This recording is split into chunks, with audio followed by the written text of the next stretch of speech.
Good afternoon, my dear friends. Happy to be with you again this afternoon, and despite the sadness and the sorrow I feel for the victims of that murderous rocket attack, I'm nevertheless encouraged by the fact that you,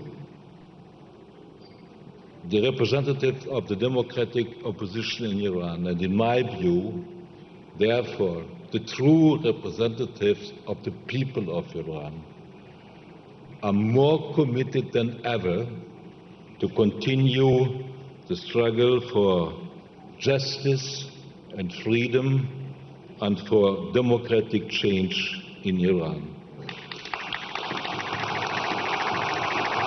And this strong commitment, this strong spirit is the result of the strong leadership of President Rajavi, what I appreciate and highly admire. My friends, last time when we met, I believe it was in Paris, I was more optimistic than today. The decision that our American friends would remove the MEK from their blacklist was imminent. We knew it was coming. There was something like a silver lining visible, and we believe that now perhaps a solution could be found for the safety and the protection of the Ashafris. Today I must confess I'm in a different mood. I'm angry, really angry. Perhaps you wonder why people like me and those here are lending their names and their reputation for your cause. Why are we doing this? We are doing this because we believe that we can increase the visibility of your case, that we can create awareness and worldwide public opinion, and in this way build an invisible wall of protection around those who are now in Camp Liberty. This obviously does not work. The attack shows that we could not guarantee the freedom, could not guarantee the security of the people there. And we have to ask some very serious questions. After some initial doubts, I supported the decision to recommend the Ashafris to go to Camp Liberty because I trusted the promises and the guarantees we got from the representatives of the international institutions. Today I can only say I feel cheated, I feel betrayed, and I have serious doubts whether these promises and guarantees were ever serious. The question for me is whether there was ever the intention to find safe haven for the Ashafris, or if the purpose was simply to make them exposed, to bring them in an exposed position and to make them easier targets for attacks. Therefore, in my view, the request not to stay there in this camp that is not a camp but a prison, not to stay there and to go back to a place where more safety can be provided by themselves, certainly not by the Iraqi forces, but by themselves. This request is more than understandable, and now the international community must react.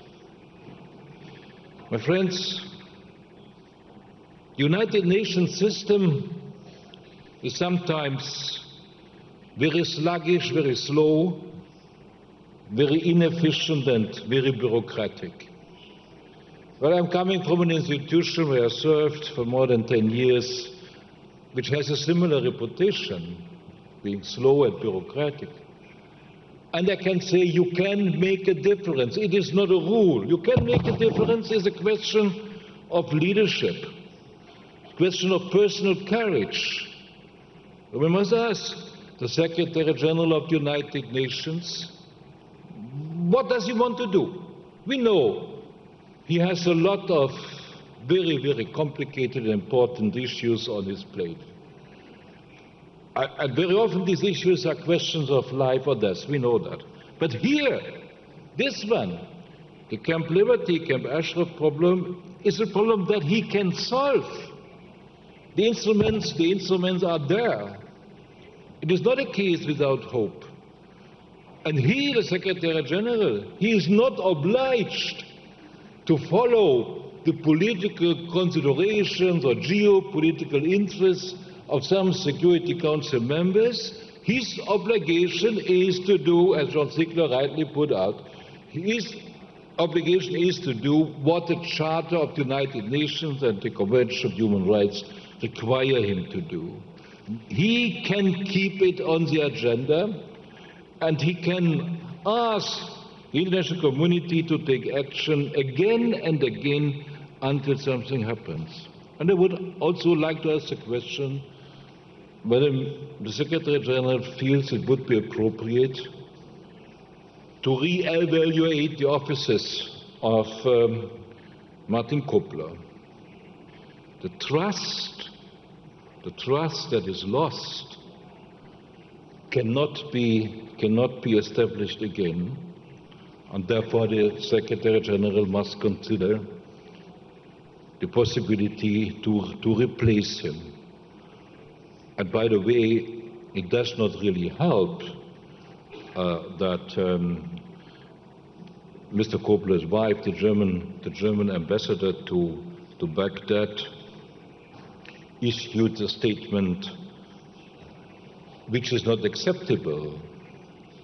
And so I have also to mention here the government of Germany, my own government. I expect the German Chancellor and the Minister for Foreign Affairs to make it very clear that this statement of the German ambassador to Baghdad is not the position of the German government. This statement shows a sheer ignorance and political incompetence. A German ambassador is supposed to represent the German people in the host country. I can only say she does not represent me. She does not represent hundreds and thousands. She does not represent hundreds and thousands of supporters to a case in my country. And I would like to mention here that I'm proud living in a country that has a constitution in which the right of political asylum is guaranteed as a directly applicable personal right. That is enshrined in our German constitution, not very often in the world. Sometimes I have the feeling this is a cry from far, far away, but it's still in our constitution. It has something to do with our history. We know what it means if people need protection from suppression and prosecution. So I would expect especially the German government to show more responsibility and to show more solidarity with those in Camp Liberty. I would like to mention also the United Nations High Commissioner for Refugees. I should explain that Antonio Guterres is a good friend of mine, close friend of mine since more than 20 years. And I have always seen him as a person with a strong sense of humanity and solidarity and strong leadership qualities. He is not a coward. He is not a coward. He is not a bureaucrat. So I asked him, Antonio, get rid of those who try to delay and obstruct everything that could help to solve the problem. Make it your personal priority, your personal agenda, to take every effort.